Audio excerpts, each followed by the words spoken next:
बिस्मिल्लाहिर्रहमानिर्रहीम।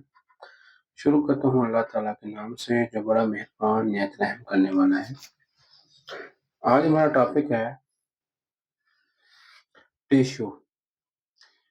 टिश्यूज क्या होते हैं?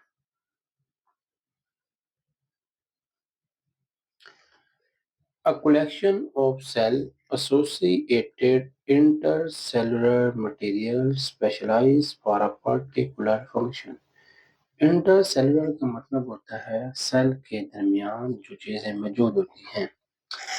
ठीक है, मतलब सेल का एक ऐसा मजमूआ और उनके दरमियान जो चीजें मौजूद होती हैं और वो एक खास फंक्शन परफॉर्म करें, उनको हम टिश्यू कहते हैं।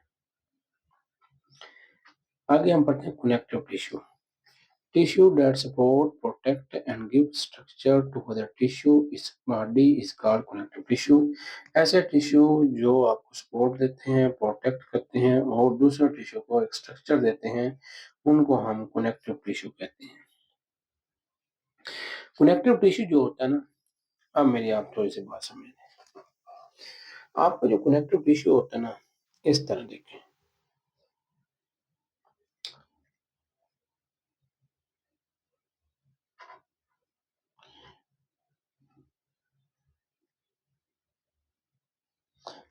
ये उसमें सेल है, ये उसमें होता है ग्राउंड सब्सटेंस, ये होते हैं फाइबर। अगर आप फाइबर और ग्राउंड सब्सटेंस को इकट्ठा पढ़ें तो इनको हम कहते हैं मैट्रिक्स। आपका जो कनेक्टिव टिश्यू होता है इसमें सेल कम होते हैं और इंटरसेलुलर जो ग्राउंड मटेरियल होता है वो ज्यादा होता है, जबकि एपिथेलियल टिश्यू में सेल ज्यादा होते हैं और ये ग्राउंड सब्सटेंस जो होता है ये कम होता है। ठीक है, आगे हम जो है, अच्छा ये देखें, connective tissue contain few cell and large amount of intercellular material. मतलब इसमें सेल कम होते हैं और इंटरसेलुलर मटेरियल ज्यादा होता है। Epithelial tissue contain large number of cell and few amount of intercellular material.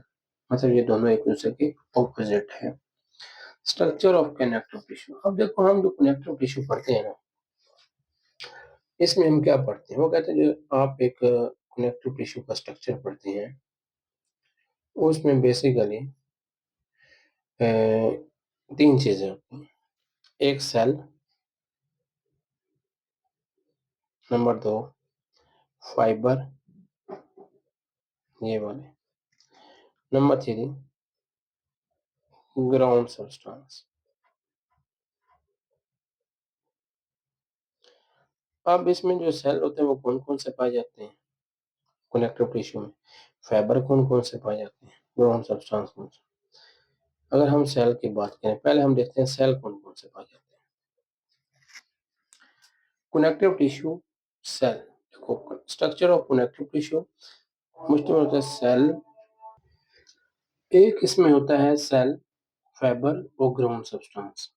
अब इसमें फाइबर और ग्राउंड सब्सटेंस को अगर आप इकट्ठा पढ़ें तो हम उसको मैट्रिक्स कहते हैं, जैसे मैंने आपको पहले भी बताया। इसमें कनेक्टिव टिश्यू सेल, इसमें कौन कौन से सेल होते हैं? नंबर एक फैट सेल, फाइब्रोब्लास्ट, आगे है histiocyte, mast cells, plasma cell और वनड्रिंग सेल।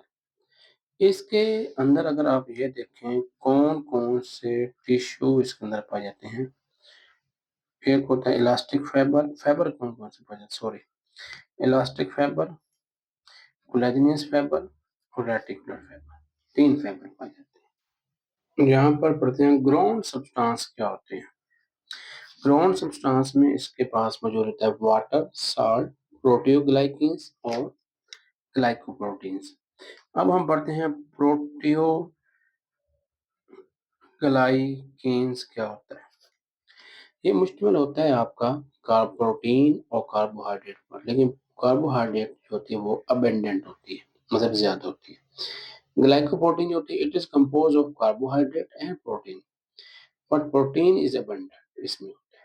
ठीक है, एपिथेलियल टिश्यू क्या होता है? Tissue that cover all body surface, lining cavity and hollow organs are called epithelial tissue. Function क्या होता है इसका? Absorption, secretion, protection. Epithelial tissue दो किस्म के होते हैं, एक होता है सिंपल एपिथेलियल टिश्यू, एक होता है स्ट्रैटिफाइड एपिथेलियल टिश्यू। जो होता है सिंपल एपिथेलियल टिश्यू उसमें ये होता है, इस तरह होता है, ठीक है। इसके एक लेयर होती है और उसमें एक तरह के सेल पाए जाते हैं। जो होते हैं ना स्ट्रैटिफाइड एपिथेलियल टिश्यू, इसमें it consist of several layer of very shape of cell, मतलब इसमें मुख्तलिफ लेयर्स होती हैं और मुख्तलिफ शेप के सेल होते हैं। मतलब ये देखो, अब इसके ऊपर मैं एक ये लेयर बना देता हूँ, इसके ऊपर एक और बना देता हूँ, हर एक में सेल ऐड कर दूँ, ठीक है ना। ये अब क्या बन जाएगा? स्ट्रैटिफाइड एपिथेलियल टिश्यू बन जाएगा। ओके।